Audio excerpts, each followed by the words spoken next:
Asad Nakshi hopes he has to stay here for only a short time.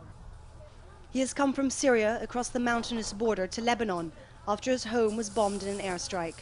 He says this is no longer a revolution. The regime is taking money from countries and so is the opposition, and we the people are getting butchered. Look at the children.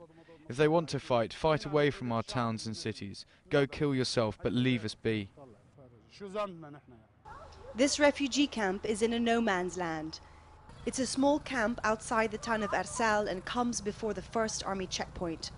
So people keep arriving unchecked.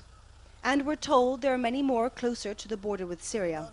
And so after some planning, we leave Arsal behind us and head in that direction.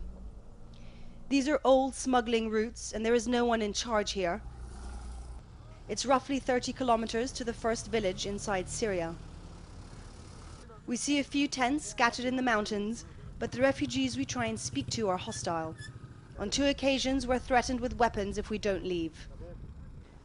What we do see are fighters, men with guns who say they are fighting in the Kalamoon Mountains, which is where the Syrian army has launched its attack on the last rebel stronghold along this border, the town of Yabrud. They won't be filmed, but there is a lot of activity here, and there are also smugglers. We have to stop filming early on because it's dangerous, and after a while we decide to head back. We've just come back from this no man's land behind me, and the border between Lebanon and Syria is very unclear. At some point we found ourselves in what was technically Syrian land, and it's a very uneasy situation in there. We came across fighters from Jabhat al-Nusra. We also came across people loyal to the Syrian regime. Now this is also an area that the Syrian government often targets with airstrikes.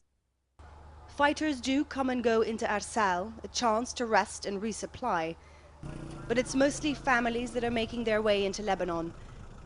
And as this war rages through their towns and villages, they are left with little choice. Many have come here with nothing but the memory of their home and their country that they long to return to. Stephanie Decker, Al Jazeera, on the Lebanon-Syria border.